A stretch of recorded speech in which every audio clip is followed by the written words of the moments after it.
Mais les produits chimiques comme le glyphosate avec lesquels ils sont en contact en permanence font qu'en fin de carrière, ils finissent avec des super pouvoirs. Cancerman, moitié homme, moitié cancer. Mort pour avoir nourri sa terre. Oublié des autorités publiques, les industriels lui disent crotte de bique. Willy Rovelli met les points sur les i, matin, midi et soir sur votre France Bleu ou francebleu.fr. Cette semaine à Paris, c'est une ville entre Beauvais et Blois, devait se tenir le salon de l'agriculture. Ah, c'était sympa le salon de l'agriculture, on aimait y aller. Hein.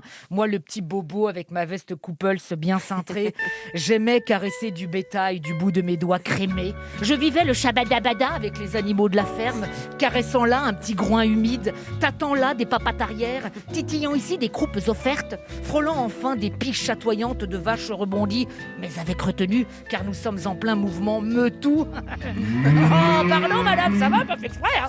Et avec mon air faussement compatissant, je regardais le paysan cerner des yeux et de visiteurs. Oh, le pauvre, que ça doit être dur comme labeur. Bah oui, hein, c'est dur du con. Hein.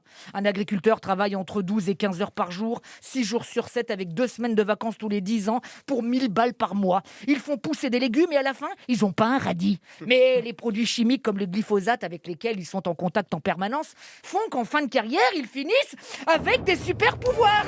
Cancerman, moitié homme, moitié cancer. Mort pour avoir nourri sa terre. Oublié des autorités publiques, les industriels lui disent crotte de bique, Cancerman. On dit que les jeunes ne veulent plus travailler la terre, c'est faux. Les jeunes ne veulent plus travailler du tout.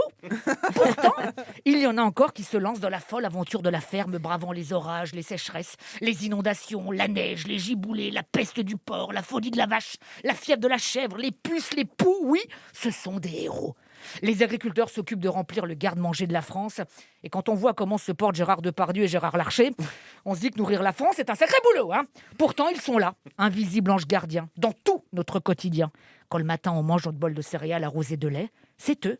Quand à midi, tu manges une petite salade de saison parce que ton sarouel te va comme un legging, c'est eux. Et quand le soir, tu fais des trucs cochons avec du miel, c'est eux aussi. Sans eux, on serait obligé d'importer toute notre nourriture et on a bien compris que les lasagnes de pangolin, c'était pas notre plat préféré. Hein. Alors, prenons soin de ces hommes et de ces femmes. Ménageons la chèvre et le chou, qu'on leur donne les moyens de nourrir les Français et surtout de se nourrir eux-mêmes. C'est pas parce qu'ils travaillent dans une ferme qu'ils doivent forcément finir sur la paille.